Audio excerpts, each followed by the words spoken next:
The time has come. The time a lot of us have been waiting for years has finally arrived, and all will be revealed, or so we thought. The Epstein list has finally been unsealed. What names will we see on the client list, I wonder? Maybe Bill Gates, Andrew Tate, Jimmy Kimmel, or at least that's what everyone was hoping would be the case, that we'd see a huge list of names that have visited Jeffrey Epstein's island and maybe have participated in some disgusting evil deeds. You see, that was not the case at all. The Epstein list was never really a list. I actually don't know where people got that misconception from, but I'm pretty sure that there was never actually any list beyond flight logs back from the 90s. To clarify, the Epstein list was actually just, I want to say, a transcript made from a witness statement in regards to question asked by an interviewer about what was seen on the island around Epstein himself, or in regards to Ghislaine Maxwell. The reason I'm making a point out of all of this is because a lot of people don't really seem to understand this, as a lot of people genuinely thought that the documents on top of documents of names were just released. Documents that automatically painted people as predatory pedophiles, but that simply is not the case. Regardless of that, what is found in this transcript does have some pretty interesting information in regards to a few notable figures such as Bill Clinton, Prince Andrew, some magician dude that I haven't heard of in years, and even Stephen Hawking, so let's cover some of this. But before we do that, I want to say that my commentary on this will be very speculative, and I don't want anyone to take my opinions as a matter of fact, but rather make a discussion or practice some critical thinking. That being said, I want to bring up this Twitter account here that, as far as I'm concerned, doing some of my own research and cross-referencing within the documents themselves, this account, Technofrog, has actually been very precise and efficient in combing through the court documents, as well as disavowing and refuting misinformation, such as the fake image stating that Stephen Hawking enjoyed watching midgets do math equations. So because Technofrog's coverage is just so clean and pure, I will be using some of his screenshots and coverage to focus on some critical points. So now let's start with one of the most anticipated questions. Is Trump on the list? And the answer to this is yes, but not in the way that most people would like to think. Trump is mentioned a few times in this transcript, yes, but the reality of it is that he was just mentioned as a point of reference, or to filter through potential people that a victim of Jeffrey Epstein and Ghislaine may have potentially seen or come across. So if we take a look at these excerpts taken from the files, we can see that the interviewer asked if Trump was ever seen with or around Jeffrey on any of his properties or in any other location where the victim, Jeffrey, and Trump could have all been at the same time. So this particular shot right here, the person being interviewed is being asked these questions. Did you ever see Donald Trump at Jeffrey's home? And she answers, not that I can remember. On his island? No, not that I can remember. In New Mexico? No, not that I can remember. In New York? Not that I can remember. Now, this isn't exactly definitive of, well, anything, but it doesn't paint Trump in a particularly bad or good light either, because all she's saying is that not that she can remember. But I digress, because this is entirely speculative. I'm not going to start theorizing that she's saying not that I can remember as a cop-out to avoid direct confirmation. But anyways, there's the screenshot here where the victim is being asked a list of people she ever came to know at some point in time, where Trump is just, I'm assuming, being name dropped for the sake of filtering through potential bad actors and the Illuminati. That is a joke, by the way. And once again, she says she never came into contact with these people, which ironically included George Lucas, and she never had any physical contact with Donald Trump either. But the one screenshot that really stood out to me was this one right here, and let me just read it out for you real quick before we move into the discussion. Hey, as we were flying, Jeffrey said, why don't you go sit in the cockpit to check out the landing? So we were sitting there, and the pilots told me to go back and tell him that we can't land in New York and that we were going to have to land in Atlantic City. Jeffrey said, great, we'll call up Trump and we'll go to, I don't recall the name of the casino, but we'll go to the casino. And what happened with an ID issue, asks you. Miss Colley, objection. The witness, all I knew is that she was not going to be allowed to gamble, and so I spent time with her. We were just walking around. I don't remember what we did. The reason I want to go more into detail with this part of the document here is because a lot of people are interpreting interpreting this as Trump being an accomplice to Jeffrey Epstein's trafficking of young girls because of that particular excerpt where the witness mentions that Epstein called Trump in regards to going to the casino. But the fact of the matter is that this is just speculation. We do not know whether Trump knew or not about what Epstein was doing or planning. In this case, we don't know whether the fact that Epstein was transporting young girls was something that Trump was keyed in on. And apparently, there were reports that Trump banned Epstein from his Mar-a-Lago resort because Epstein was hitting on a member's underage daughter. So who knows whether Trump was dialed into this mess or not. But like I'm saying, this is just speculation. For sure though, it is absurd to immediately assume that Trump was an accomplice in Epstein's disgusting practices. Now, I'm not a Trump fan by any means, but I am a huge fan of informational integrity. So I'm focusing in on the Trump stuff first, not to defend Trump, but to sort of nitpick at the fact that so many people are saying that Trump is on the list cluelessly. There are so many people out there that are so out of touch with information, they don't seem to understand that the documents that dropped were not actually a list of names, but a witness statement that just discusses some powerful people in general, most of which didn't even do anything wrong.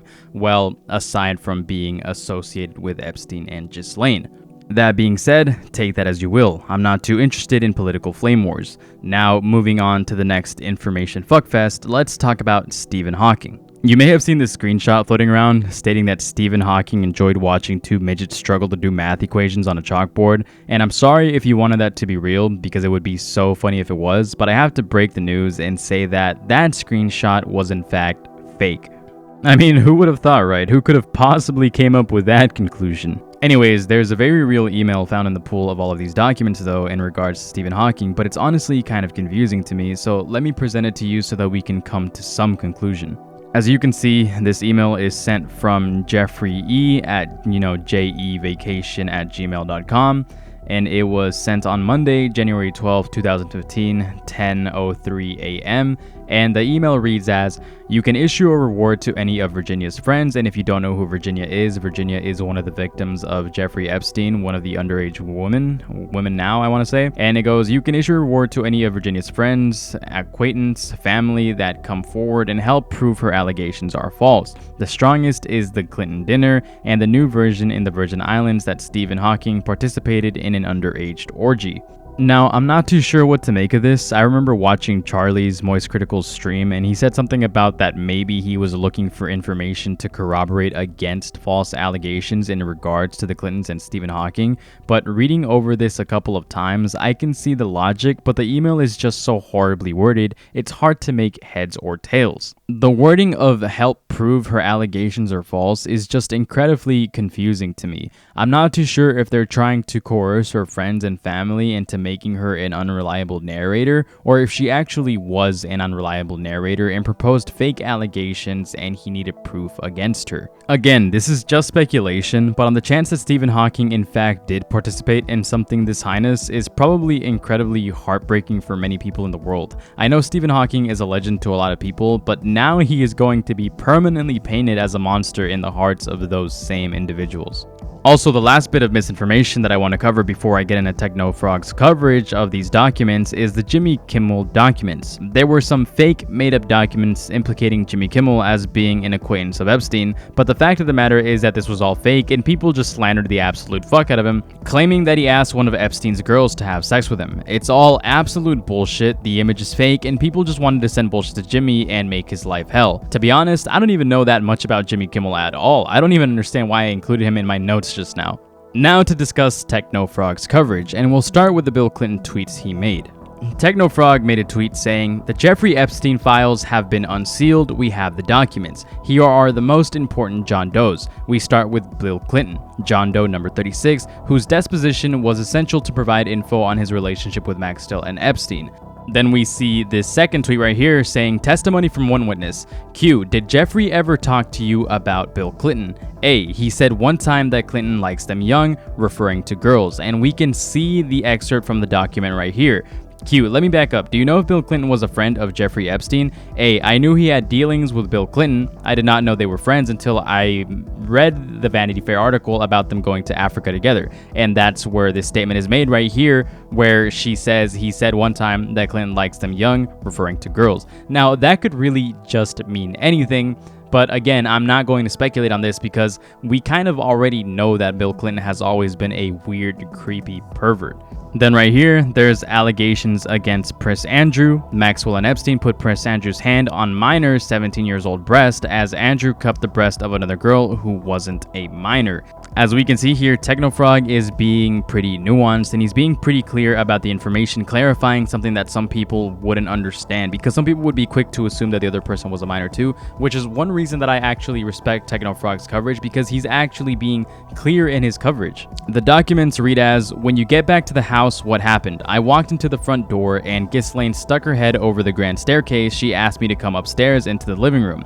And can you describe the living room? Oh, it was very large and very formal. And Jeffrey and her and Virginia and Prince Andrew were there. What were they all doing when you came in? Just socializing. I don't remember them doing an activity. It was just being together." The witness: "I just remember someone suggesting a photo and they told us to go get on the couch. And as Andrew and Virginia sat on the couch and they put the puppet on her lap. And so then I sat on Andrew's lap and I believe on my own volition, and they took the puppet's hands and put it on Virginia's breast. And so Andrew put his on mine." And then there's this interesting tweet right here. Who else was a visitor to Jeffrey and Epstein's Palm Beach mansion? According to one witness, Michael Jackson. And this reads as, "I met Michael Jackson." Oh, really? And where was that? At his house in Palm Beach. At Jeffrey's house in Palm Beach. Did you massage him? I did not. Let us be clear, this is just a mention, a name drop. This does not imply that Michael Jackson was complicit of anything. Epstein did, but who knows whatever happened outside of awareness. It's not like we're clairvoyant. Also, this one right here is interesting. Victim Virginia Giuffre states that she slept with billionaire Tom Pritzker, another John Doe, once. Pritzker is a member of the prestigious Aspen Institute and executive chairman of Hyatt Hotels. So this is just another powerful billionaire out there that, controls probably more than what we're aware of, but that's neither here nor there. So let's take a look at the images that he provided. Q. So to your knowledge, you have only met one foreign president. A. To my knowledge at this time, yes. Q. And is there anything that might change your knowledge at a different time? A. If I were to see more photos of other people, I've been able to distinguish the majority of the peoples I've been lent out to, but who's to say there's not more? Q. Alright, if I were to ask you the question, how many times have you had sex with Tom Pritzker? Do you know what that question means? A. I believe so. Q. Alright, and what is the answer to that question? A. I believe I was with Tom once. And then we have more allegations, this time against Prince Andrew from Virginia Giuffre, who I'm pretty sure is a minor, and let's read these out real quick. Okay, please name a person that Ghislaine Maxwell directed you to go have sex with. A. Prince Andrew. Q. Okay, who else? A. As a whole, they both trafficked me to people. It was under both of their directions, so it's not easy to say Ghislaine. When I say they, I mean both of them. Q. Okay, well, I need you to say a time when Ghislaine Maxwell directed you to go have sex with another person, so can you please tell me to whom Ghislaine Maxwell asked you to go have sex with another person? Mr. Edwards, object to the form. A. Glenn Dubin.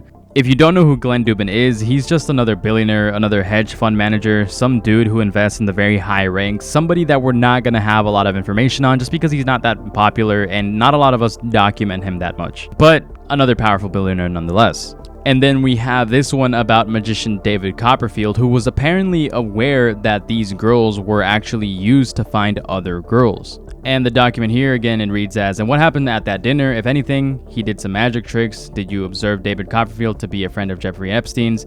Yes. Did Copperfield ever discuss Jeffrey's involvement with young girls with you? He questioned me if I was aware that girls were getting paid to find other girls." So according to this, apparently some of Jeffrey's friends, or in this case Copperfield, they were actually aware that he was in fact transporting and trafficking several girls. Anyways, that's as much as I'm going to cover about all of this. However, deeper than this, and I believe we're reaching informational territory that I don't feel too qualified to talk about. And I'm already somewhat uncomfortable talking about all of this because everything here just leads to a lot of speculation. I don't like to be too speculative when it comes to cases like these that have an insane amount of information because I am simply too inexperienced when it comes to this level of information and research.